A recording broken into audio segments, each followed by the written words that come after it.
Well, hey there, idiots. Welcome back to Observe, and in today's video, we're going to be approaching part 2 of the Conjuring house exploration investigation that Shane and Ryan have done over on Buzzfeed Unsolved Supernatural. So, this is part 2 of this. I have not seen this video, so I'm blind reacting to this with you for the first time, and we'll just kind of go through this and enjoy what we can see if there's any authentic nonverbal communication. You know the drill by now.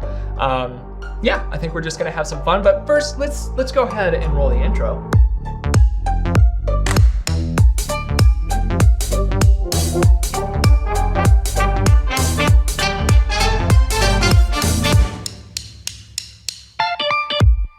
Today's video is sponsored by Cerebral. Cerebral is a mental health platform that provides access to ongoing prescription medication management, counseling, and therapy for anxiety, depression, insomnia, and other conditions, all for a flat monthly rate. Treatments for ADHD, bipolar, and PTSD are available in certain states as well. Life is a little different for all of us now, and quarantine went a long way in allowing some of us to understand ourselves more, while it also helped some of us understand how little we really might understand ourselves actually. One way Megan and I spent our time during lockdown was by prioritizing our mental health. Over the past couple of years, our lives have changed rather dramatically. And while most of the changes have been positive, it has definitely been filled with stress along the way. Instead of approaching it how I normally would have before, by putting my head down and just slugging through it, I decided to try to take healthy action. Unfortunately, taking healthy action can be expensive when it comes to mental health, especially without insurance. Fortunately, you can start Cerebral with or without insurance, as it is in network with certain insurers. Therapy with Cerebral can cost 3 times less than traditional therapy services and offers a consistent, flat monthly rate at a more affordable price. It allows you to do visits with your provider, therapist, or care counselor online from the comfort of your home when it's most convenient for you. You can message your counselor at any time, so it's like you have your counselor kind of in your pocket. They have a comprehensive online care model that is designed for long-term treatment. This also means that your therapist and your doctor will be talking to each other, which doesn't usually happen in traditional settings. If you'd like to take the next step in working on your mental health, click the link in my description and start the questionnaire to start getting connected with a provider right away. Your first month will start only at $30. Again, follow my link that's in the description below to start the questionnaire and get connected with a provider instantly, and your first month will start at $30.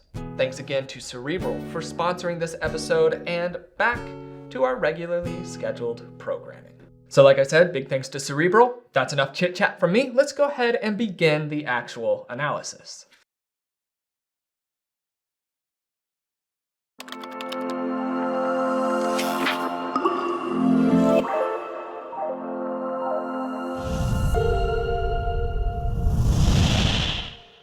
Oh yeah. Check it out, children. You can use this mag light to communicate with us. They're pulling out the flashlight already. So a lot of you were nice enough to kind of inform me how this works, and it's supposed to be a pressure thing with like a very light touch to a trigger. And yeah, that would make sense.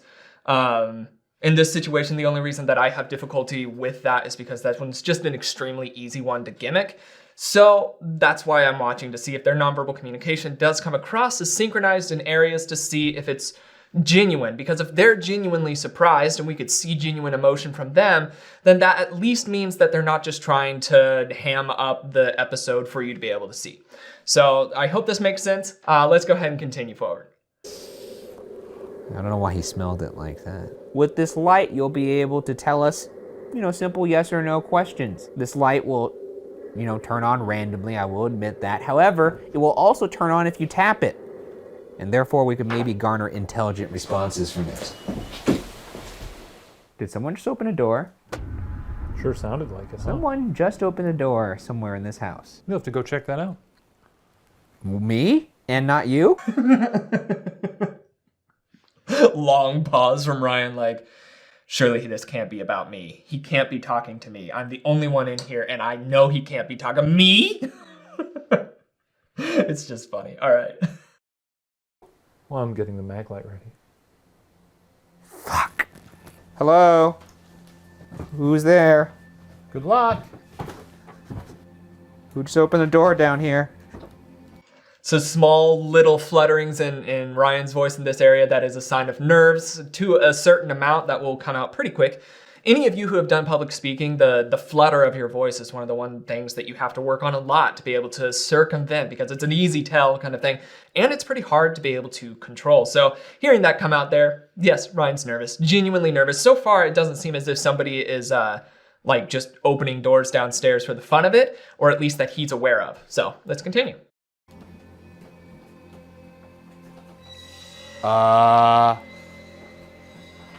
Guys?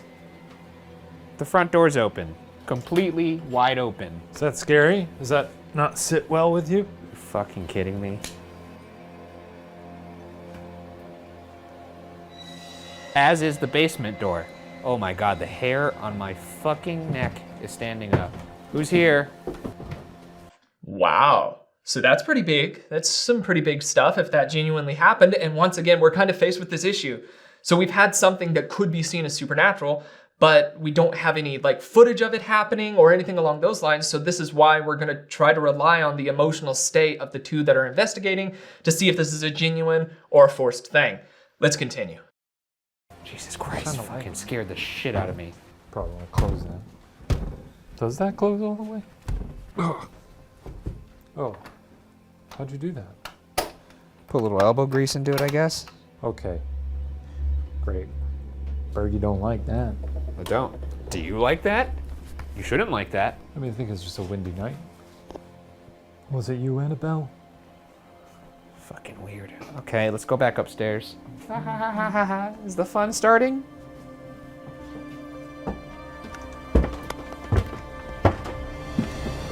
Let's mark that down as 1 point for the Bugaras. That's 2 doors opening since we've been here. The Bugaras do need some points, so feel free to add that to the Bugara roster. All right, we've settled. We've addressed the door issue. Now whatever was out there is in here. As you can see, that light is on right. Okay, so there wasn't really enough emoting from them, like just emoting visually for me to be able to be like, okay, so they're desynchronized, or there's just some red flags in here. So that's kind of difficult to navigate with. I will say that considering their baselines, how they do behave throughout their other videos, I haven't seen anything that does leap out as a red flag or a spike from that baseline, a variance from that baseline. So, I mean, that would push me to believe that they're being more authentic, but I mean, a little short blip, so we can't really be sure, but we'll continue trying. Now, if there's something in here with us right now, turn the light off right now. And it is trying to turn off. You're gonna have to try harder than that, pal. If you'd like to hurt us, turn the light off right now. Nice. What do you hear? What do your ears hear? I thought I heard like whispering.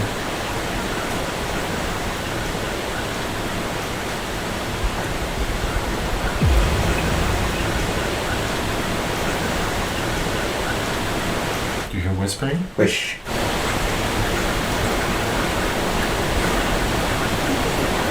Listen to this. Listen to this.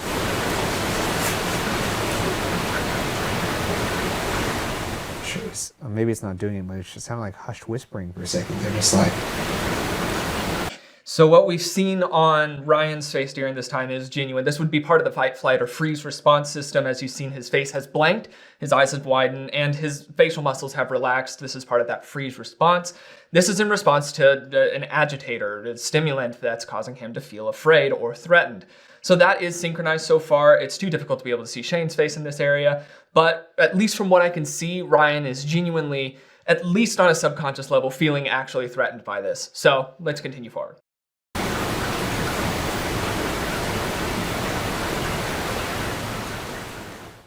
don't know. I could see how maybe. You see what I'm saying, though, right? Make you soon. I thought I heard. I'm not. I hear the rain. No, that was a genuine look on your face. I don't think you were hamming it up there. You know what rain sounds like, so I know you're accounting for that. For a brief second there, I thought I heard something whisper, "Turn the light off." That's why I freaked out. And then after that, it started sounding Very, very hard to hear, but I can kind of see where that is. He probably has a much better audio sample, going through the headphones.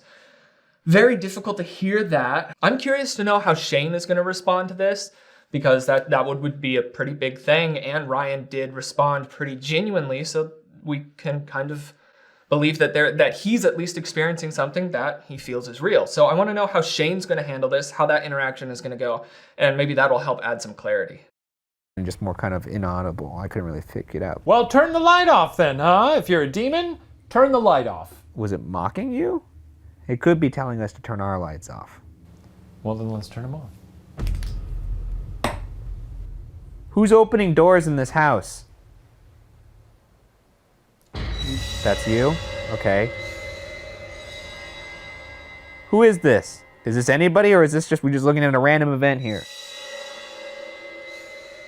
If you're a little ghost child and you're going to wait till Ryan Bergara closes his eyes, and then when he opens them, you're going to be standing in the corner of his room in shadow, but he'll be able to make out your ghastly little figure. Just go ahead and turn that light off. Right. Oh, fuck! Did you see that? Lightning? A flash of lightning at the same time that turned off. The head. Wow, okay, so this one's interesting. At least even to me, this one is a cause for interest. And Shane has maintained his baseline. His pitch hasn't shifted. You don't hear any fluttering coming into there. As far as I can see in the dark room, he hasn't changed his body state either. He's not doing any more agitators, self-soothers, or anything along those lines. I can hardly see Ryan at all, so it's hard to be able to say, but from what I'm seeing from Shane, it's a very subdued reaction to what seems to be pretty odd stuff. But let's continue forward. Heavens are opening up. That was horrific. Unfortunately for the Perrons, and what they couldn't have known then, was they were already caught in a web of events that would eventually lead to what Andrea Perron would later call, quote, the most terrifying night of her life. It all started around 1974. Carolyn Perron was lying on the sofa in the living room when suddenly she felt a sharp pain in her calf muscle. The muscle began to spasm, and when she looked closer, she noticed a pool of blood right where she'd felt the injury. She scanned the sofa for bees or anything else that could have stung her leg, but found nothing.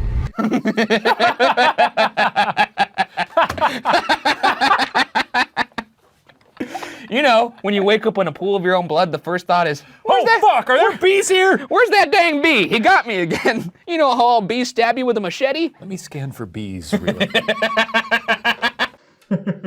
Okay, so in this part, what's interesting to me is that the smile doesn't like fully reach their eyes. So this could be probably where they're maybe laughing a little bit more to the humor of it to be able to help add some engagement to the video. And it's not really fake, it's just amplified. They brought up the saturation of their behavior, if that makes sense. Let's continue. This is where she was lying when she got stabbed by what she, I guess, assumed was bees, as one would assume. But we don't have to talk about that right now. It's certainly an odd thing to assume. Well, you know, you jump to conclusions when you feel a stabbing pain in a place where you usually take nice little naps. I'm lying on the couch where you attacked Carolyn Perron, whatever is in this house. Now we're both sitting on the couch. What do you think of that? Why did you attack her? Is this your couch? Is this your house? What's your deal, ma'am? What's all this then? What are you doing? What are you doing in here? We know a lot of stuff has gone down in here. We got some Ouija boards over there? Ryan, what do you think about that? We're gonna use those later for a seance. But now you don't approve of Ouija boards, do you? No, I don't. But I also don't approve of not getting evidence in our final season. Oh, well, that's gonna be a rough one for you then. Well, we already got a door opening. Yeah, Could I you guess close so. that door? Whatever's inside this house, can you close that door? just to show us that you're here. Go ahead, close that door. So this one would be a big one. Now they're facing it. You can see it happen. And I just have a suspicion that it won't happen now. If they react genuinely to this, if something happens and they react genuinely to this, this would be good news as far as just being able to know that we don't know everything in science yet. That would be a way to look at it. Let's continue.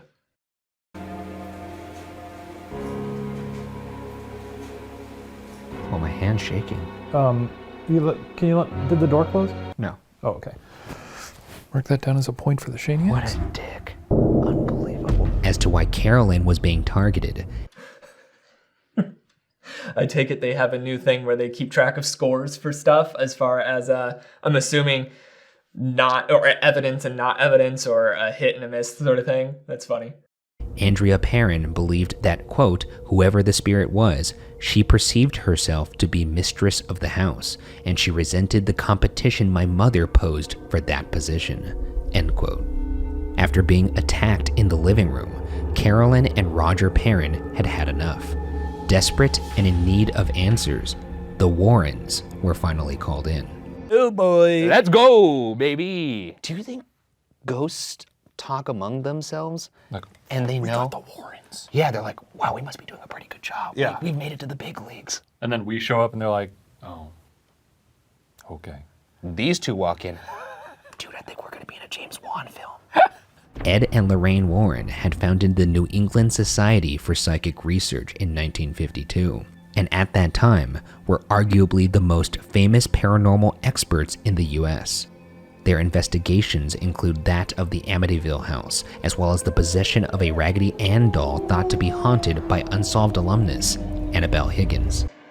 So, I am not deeply familiar with the Warren storyline. So if I get this wrong, please let me know. But from my understanding of it, the Warrens were a large advocate for supernatural activity, and they had all of these things that they were presenting as evidence. I've heard that many of those things have been disproven, but I'm not sure on that. So let me know in the comments below if that is genuinely the case. And also, many of you have been asking me to do a read on the Warrens if possible, and maybe I might be able to get around to doing that, especially considering this and the context of everything, or it might just be like next year's spooky season kind of video. So you let me know in the comments below. For now, let's continue watching. Your good old Unsolved pal. alumnus. That's sweet. Your good old pal Annabelle. Yeah, raggedy ass She brats. did say she was going to kill you. Hey, keep at it, I guess. I haven't seen that episode. That seems like a spoiler for me. Guys, well, now I know what's going to happen in the Annabelle one if I ever get to that episode. Warrens arrived in Rhode Island and began their investigation. Upon seeing Carolyn Perron's injury, the Warrens became convinced that the demonic presence who had harmed her was none other than the former neighbor of the Arnold estate, Bathsheba Sherman.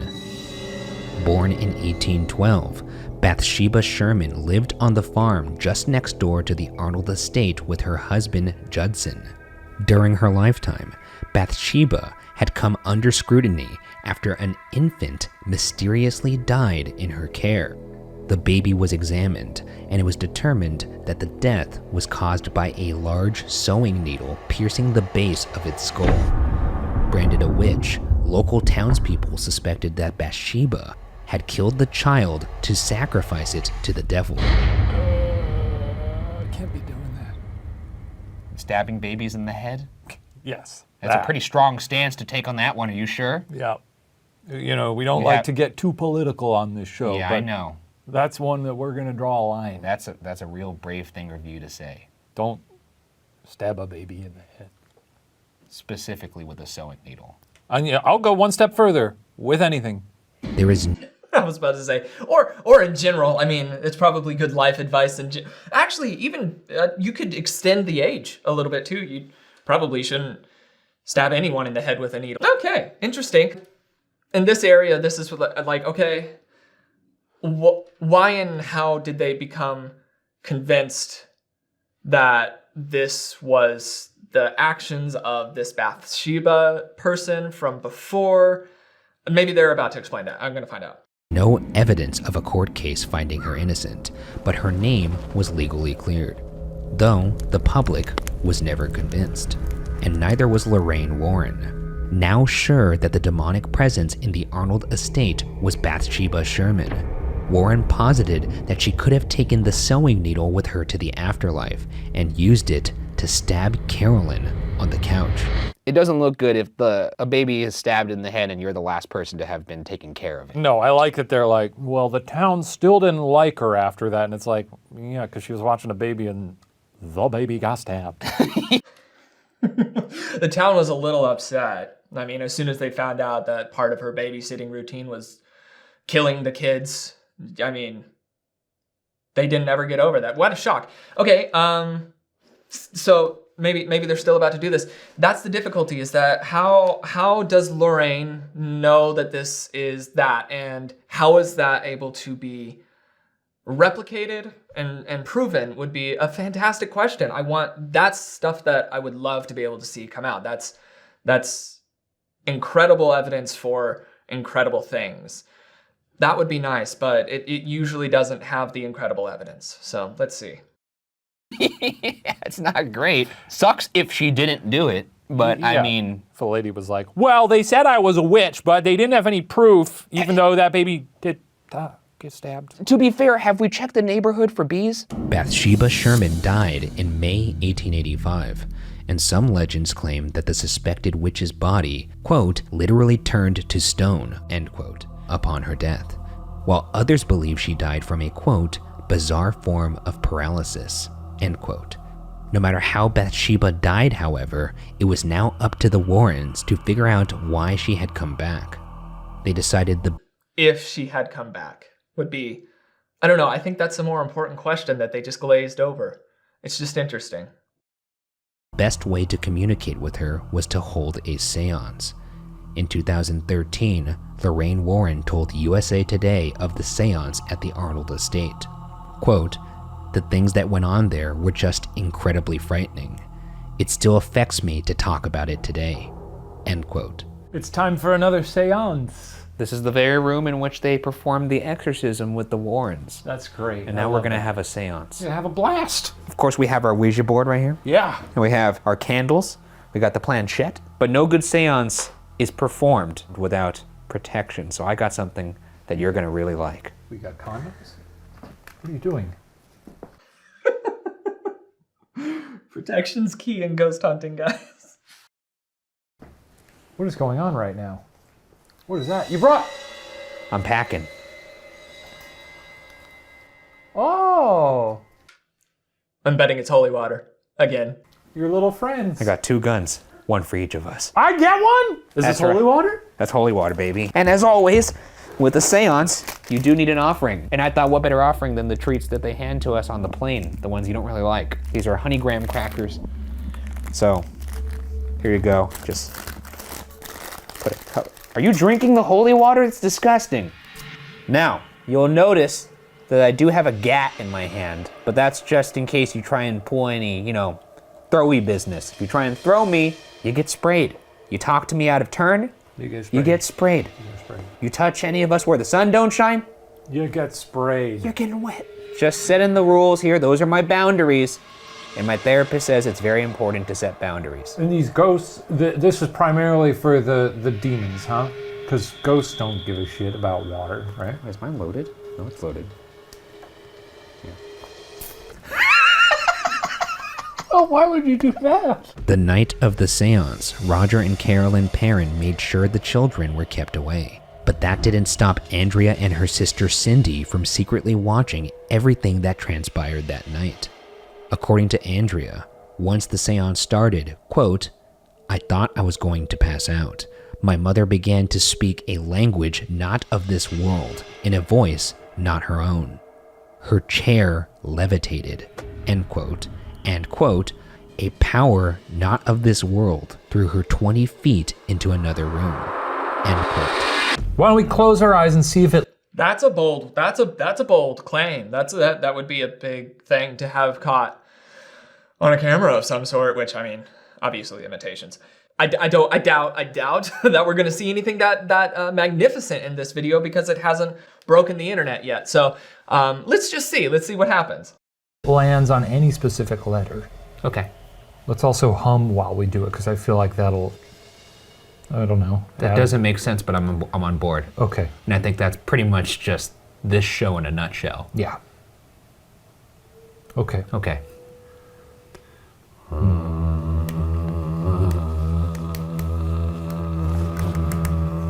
Oh, you motherfucker! Roger Perron.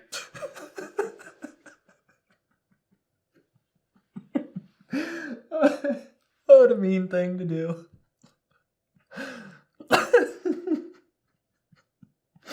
Oh, man. Ryan thought stuff was about to go down. Here we go. Perron later said of his wife that night that, quote, she was possessed. Her entire body was distorted, and it lasted several hours until they de-demonized her, and then I threw them out, end quote. Well, you better start moving it. Otherwise, I'm going to eat all your graham crackers. Uh-oh. There goes your sacrifice. Oh, shit. Uh-oh. Close the door. Nothing? Good. G-O-O-D-B-Y-E. Goodbye. Portal's closed. Okay. Despite closing the seance, an audio recorder left recording in this spot overnight picked up this disembodied voice. Is this the voice of Bathsheba Sherman? Carolyn Perron, quote, utterly drained and in pain. That's interesting. That is also, like, that would be an interesting thing. Yeah, I mean, it's still explainable in other ways, but if that's the genuine thing, that would be an interesting thing. I wouldn't take that as like, okay, definitely, obviously there, but it is still something that should be kept track of. End quote. Agreed with her husband, having said, quote, the Warrens tried to help, but we essentially found things got worse around them, end quote. Wonder why they cut that out of the movie. I wish that movie ended with them being like, can you fuck off? And yet, here the Arnold estate sits, still open to those who are brave or stupid enough to explore it. Is Bathsheba Sherman actually gone, or is she simply waiting for the next viable host? And could she be biding her time in a place that once reeked of rotting flesh? Andrea Perron said her family steered clear of the dirt-floored cellar, and when her father was forced to venture below to make repairs to the home's heating equipment, quote, he would go downstairs and feel this cold, stinking presence beside him, end quote. In the years since, others have found old children's drawings of a, quote, crooked neck lady, end quote, crumpled and discarded in the hidden depths of the home. One paranormal investigator even witnessed the apparition of a woman with a broken neck lingering around the subterranean well that dates back to when the house was first built. So tonight, we'll explore the Arnold Estate's cellar to see if Bathsheba Sherman really was vanquished that fateful night in 1974, or if she's still here, waiting. This is apparently where the crooked neck lady resides. Ugh. Yeah, that's a basement. That's a basement if I ever seen one. As I said, this used to be a daycare at one point. I guess somebody claimed they saw a crooked neck lady down here. And then, when they started to move furniture down here to clear up space upstairs, this, from the days of the daycare, was found. And look what one of the kids drew on the inside of it. Is that the crooked neck lady? Yeah. Whoa. Okay, so they found that picture somewhere else crumpled up and then found that picture there. Interesting. Yeah, it looks like it's the same style of drawing if I'm understanding this correctly. But I mean, like, okay, that is cool. It could be something. It could be an indicator or something, but children draw all the time. If I look back at the drawings that I made, I have many questions about myself. So there are always other answers to these, but I want to keep looking through this. What I was looking at during the times that we could see their faces there and their bodies. It's just to see if there's any self-soothers, if there's any agitation coming out. And so far, not yet. So far, it seems as though they're pretty confident where they are. How creepy to see something down here and then to later find furniture with the likeness of the thing you saw drawn on it. That's crazy. That's a cool lady. Look at her eyes. They have X's on them? Yeah, she doesn't look well. If I woke up and saw that in the mirror, I'd be like, today is not my day. You know. And now, ahead of our horrifying sleepover at the Conjuring house, Shane and I will investigate the basement individually. All right, big boy. It's time to put you underground. What am I looking for? Bathsheba and the neck lady? Yeah, both of them. Okay, heading back down into the basement here. That's fairly gross. That's a gross basement. Crooked neck. It's hard for me to see your face with that angle, Shane. I need it to be your face so I can see if you're scared. Lady, are you chilling in this puddle? No. Bathsheba, are you around? Huh? Why don't you just come on out? I'm alone down here, so prime meat, prime target. Come on. Come get me. I'm gonna go explore the space a bit. Crooked neck lady! Why's your neck like that? What you done, huh? Who did that to your neck? You wanna do the clap game? Here we go.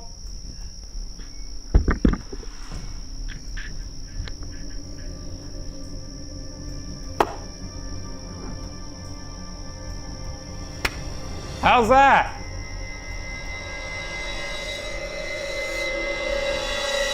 Ryan, what are your thoughts going down there into the basement?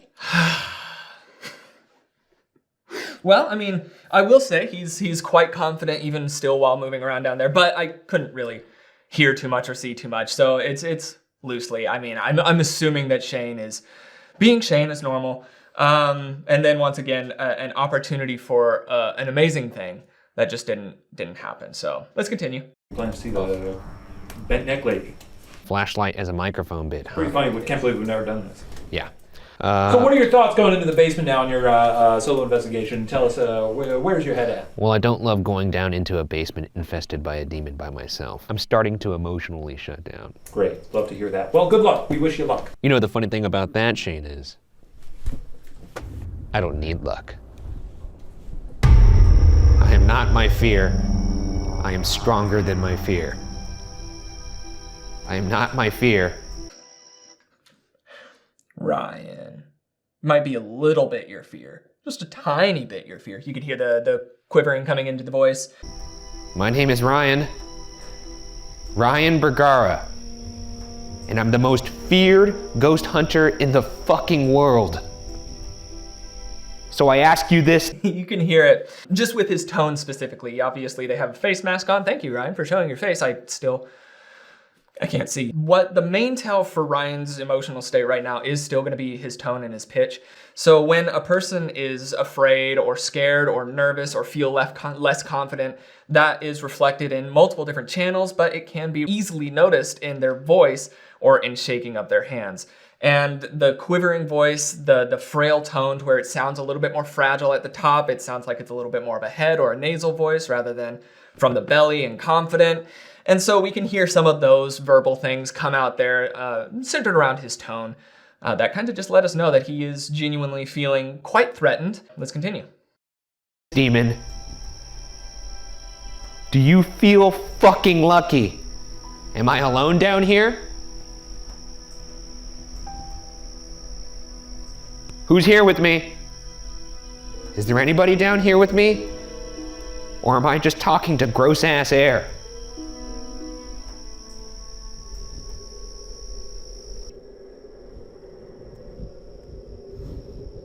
There it is. Is that what you wanted? You wanted to see my fucking face? Am I the demon? Big, huge plot twist. All of the activity that they have actually been sensing is just me retroactively going back in my YouTube videos and watching them. What a huge plot twist that would be. Wow.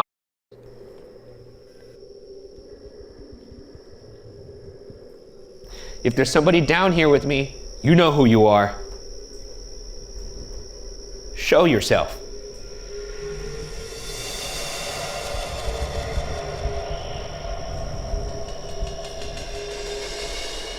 Back to hell, demon!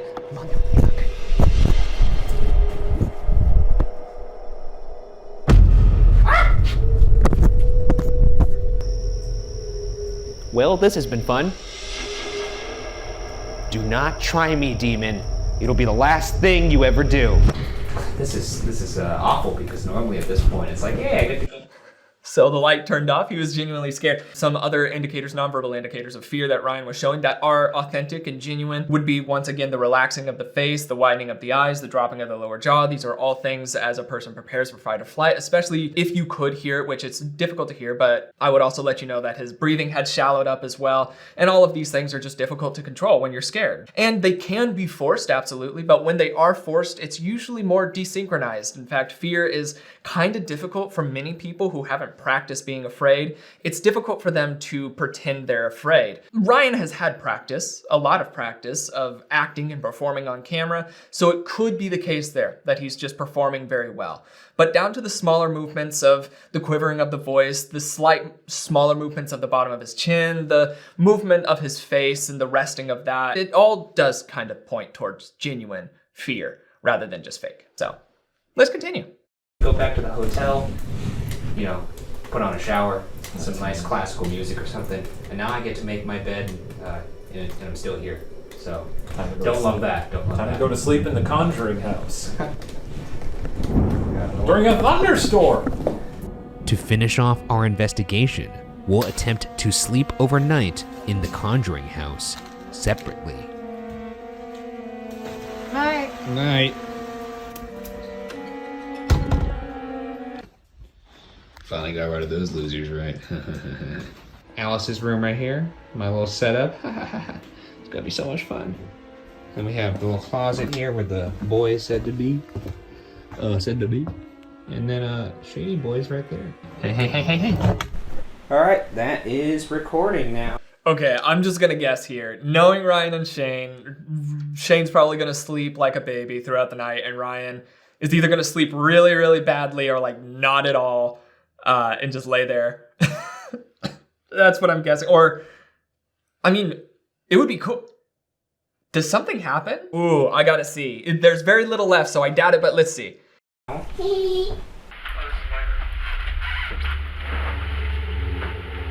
My little pistol. You know your boy's packing while he's sleeping. It's late. It's very late. Hi everyone, it's Shane. Hello. I'm going to sleep now in the Conjuring home. I hope I don't get yanked. I mean, actually, it'd be fun. See what happens. Ryan's over there recording a video message as well. Is there anybody in here with me? Got news for you if you are.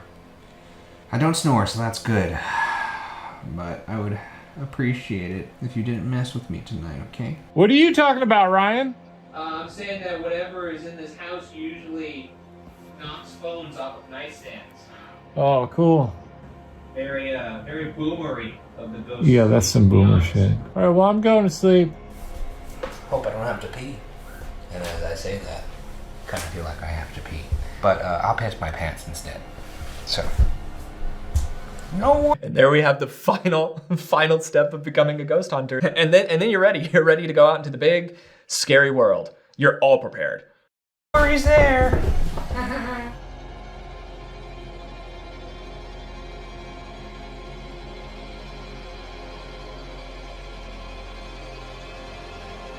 Well, it's morning. When the light's coming through the window, it's such a beautiful thing. It doesn't look as horrifying in the morning. The Conjuring house has been cleared. Ryan looks so well rested. So well rested. Shane obviously was. I bet he feels great. Ryan looks like death. All right. It's been conquered. By the goop. I sure didn't conjure up any sleep. I slept plenty. Well, This is your last chance. Bathsheba. Come on, this is getting embarrassing for you now. Honestly, You talking to yourself? No, Bathsheba. Oh, right. Well, I think it's safe to say the Shaniacs won the day yet again, you know. Got some good stuff. We got some good stuff. There she is, in the morning light. Ain't she a beaut? Let's leave.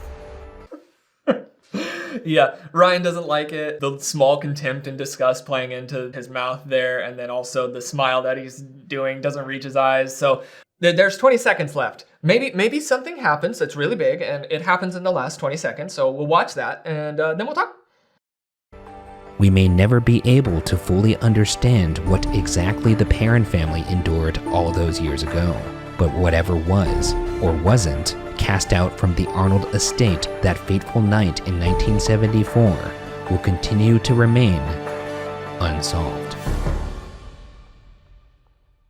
Okay, all right, and that is the end of the Conjuring House one. Many of you are requesting that I continue on through, especially with the season finale that they had here, where apparently they go back and they visit the Sally house that they visited earlier on, and I believe I did an analysis on that as well, so that would be really cool to be able to compare, especially with that much of a parallel, to be able to compare both Ryan and Shane as they've developed and work through different areas of the house as they did before. I'm assuming they do that. I don't know. I would love to be able to take a look at that. So I probably will end up getting around with that. If you have any other suggestions, especially if you do want me to continue looking at supernatural things or the investigators to see if there's authenticity centered around their emotional states, let me know. Let me know, especially if you have video links. Those are super helpful for me. Big thanks again to Cerebral. Thank you for sponsoring this episode. If you would like to go and check them out, I would greatly appreciate it. Helps the channel, helps them, helps you, and you know, that's the way it goes. But without further ado, that's all that I've got for the day. My name is Logan, and you have been oh so awesome,